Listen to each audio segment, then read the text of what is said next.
বাংলাদেশ ক্রিকেটে তামিম ইকবাল এক উজ্জ্বল নক্ষত্রের নাম। কেন এই নক্ষত্র ক্রিকেটের বাইরে চলে গিয়েছিলেন সেটা নিশ্চয়ই কারো অজানা নয়। তবে ধারণা করা হচ্ছে আবারও দেশের ক্রিকেটে দেখা যেতে পারে এই নক্ষত্রকে। চ্যাম্পিয়ন্স ট্রফি দিয়েই কি আবার আন্তর্জাতিক ক্রিকেটে ফিরছেন তামিম ইকবাল? ক্রিকেট বোর্ডের কর্মকর্তাদের কথাতে তেমনই ইঙ্গিত। ক্রিকেট অপারেশনস ইনচার্জ বলেছেন, ওয়ানডেতে বিবেচনায় থাকার কারণে অনুশীলন করার জন্য সর্বোচ্চ সুবিধা দেওয়া হচ্ছে তামিমকে। প্রশ্ন উঠেছে সেন্ট্রাল উইকেট ব্যবহারের যৌক্তিকতা নিয়ে।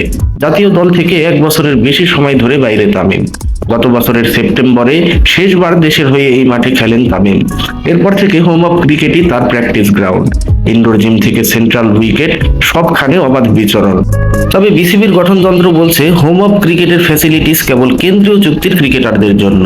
বিশেষ বিবেচনায় সেখানে অনুশীলনের সুযোগ পেতে পারে এইচপি বা এ দল।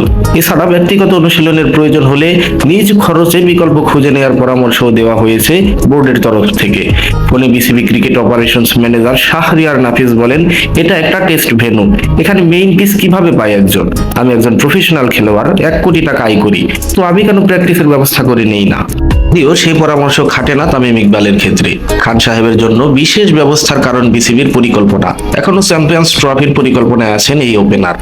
17 বছরের ক্যারিয়ার, দেশকে নেতৃত্ব দেওয়ার অতীত, সব মিলিয়ে বিসিবির এই সুবিধা পেতেই পারেন তামিম।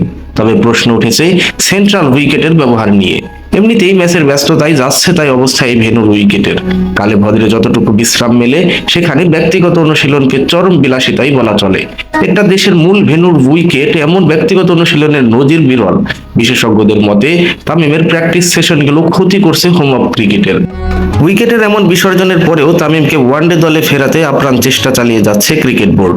তবে প্রশ্ন ওঠে চ্যাম্পিয়ন্স ট্রফির মাস 3 বাকি থাকায় এই ক্রিকেটারের নিজেকে প্রমাণের মঞ্চ কই, নাকি কেবল নামের ভারেই সরাসরি প্রত্যাবর্তন ঘটাবেন সাবেক এই টাইগার অধিনায়ক? তবে তামিমের খেলার ব্যাপারে নিশ্চিত হতে হলে অবশ্যই স্কোয়াড ঘোষণা পর্যন্ত অপেক্ষা করতে হবে।